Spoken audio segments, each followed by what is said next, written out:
আসসালামু আলাইকুম জিয়ার ভাইয়া, এদিকে তাকান। আপনি আপনি কি ছেড়ছেন এগুলা? কতটা দেখ। এই দেখেন ভাইয়া, এই যে গাছে কি পরিমাণ আমাদের যে বড়ই হয়েছে। এটা আমাদের মালিক, এই এই এই এই লাল বালতি। ইনি ইনি কিছু কথা বলবে আপনাদের মাঝে, কিন্তু উনি বলে ইংলিশটি কথা বলে, ঠিক আছে? ওই দেখেন হাসতেছে, দেখেছেন? ওই হাসতেছে। ভাই আপনি একটু কিছু বলেন আমাদের মাঝে, এই কুল আপনি কীভাবে চাষ করেছেন এখানে, বলেন ভাইয়া। একটু বড়, ওই দেখেন, দেখেছেন?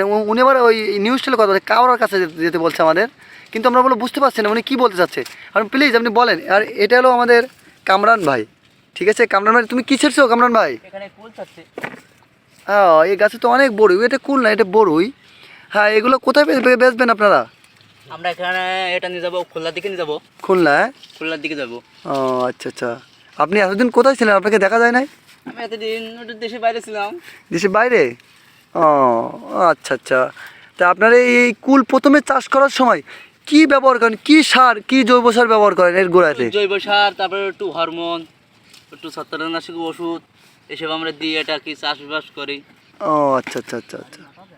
তারপরে যখন যখন যখন গাছটা লম্বা হয়ে যায়, এই গাছে তো 4-5টা করে ডাল হয়। কয়টা করে ডাল রাখেন এক এক গাছে?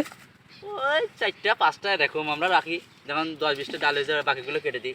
ও আচ্ছা আচ্ছা আচ্ছা। রাখার যোগ্যতা। আর যখন 3টা অতিরিক্ত লম্বা হয়ে যায়, তখন এই যে খুঁটিগুলো দেখছি, এই খুঁটিগুলো কি জন্য মারেন আপনারা? এটা পিলার দিয়ে উঁচু করার জন্য, তোমার নিচে না ভেঙে পড়ে। ও, এই ডালটা ভেঙে যাবে বলে এই জন্য আপনারা উঁচু করে রাখেন বাঁশ দিয়ে, তাই তো? ও আচ্ছা আচ্ছা। আর যখন ফুল আসে ওই সময় কি করে স্প্রে করা লাগে নাকি আপনাদের? স্প্রে করা লাগে। ও আচ্ছা আচ্ছা আচ্ছা। জিয়ার ভাই, আপনি প্লিজ কিছু বলেন। জিয়ার ভাই, এদিকে তাকান। ওই দেখেন, দেখেছেন আমাদের মালিক শুধু হাসতেছে, দেখেছেন? ওকে ওকে গাইজ, আল্লাহ হাফেজ।